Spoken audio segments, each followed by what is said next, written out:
Hey guys, so I'm here with a diary talk. One thing that I would like to share is I've been on the road for the past few days because I've been traveling for my birthday, and now I'm traveling for my friend's wedding. The Lord has just been blessing me with experiences that I would not have thought possible in the seasons that I have been in. I stand currently in between answered prayers and watching God even do things that I have not asked him for. My birthday, for example, I did make my request of having a good birthday and celebrating with people that I love, but he did way more than that. There was a time when I didn't know if I was going to make it to my friend's wedding, and he's doing it. So I don't know who is wondering if God remembers what they asked for, but I can tell you he remembers, he cares, he loves you. I would just encourage you to go back to the last thing that he said, remind yourself of his love.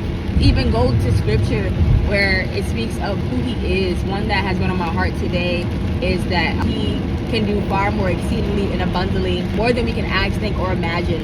And I think a lot. Like, I imagine a lot. I can ask God for some things, and that scripture means he can do more than that.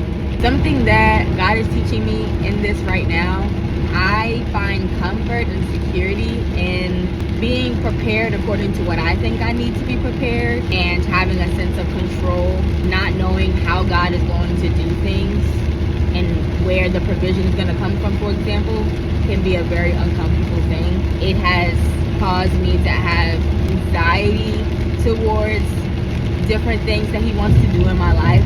Part of where I am now is relinquishing that control and trusting that even if I don't have all the details ironed out, God's got me. And that has afforded me way more rest mentally and physically and emotionally, because essentially I'm just putting it in his hands instead of trying to figure out what to do.